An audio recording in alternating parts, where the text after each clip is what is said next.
Wakil Gubernur Aceh Fadlullah meminta Kepala Badan Nasional Penanggulangan Bencana Suharyanto untuk memprioritaskan Aceh dalam upaya penanganan dan penanggulangan bencana.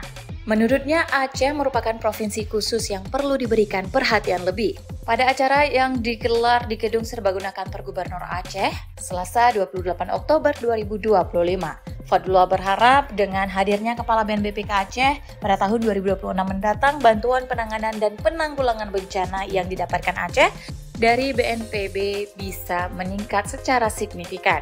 Menurut Wagub, Aceh harus diprioritaskan pemerintah pusat. Selain karena ada perjanjian MOU Helsinki pada 2005 silam, Aceh juga merupakan daerah modal yang banyak berjasa kepada Republik.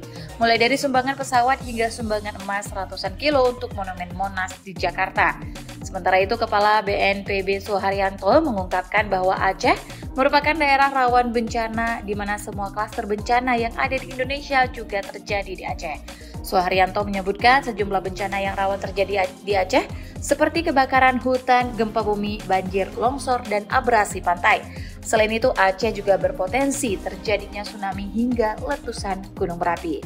Oleh sebab itu, katanya pihaknya telah menyiapkan sejumlah program untuk mitigasi bencana di Aceh.